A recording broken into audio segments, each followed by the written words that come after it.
Okay, so what we got here is a Kia NIRO 2022. This is installed with the Geon 2K dashcam, front and rear. So I got the rear one here installed in the back.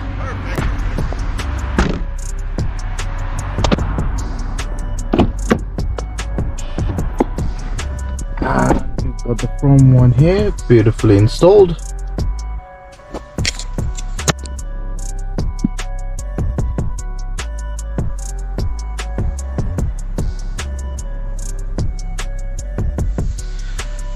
You can connect to your phone to view all the videos directly on here.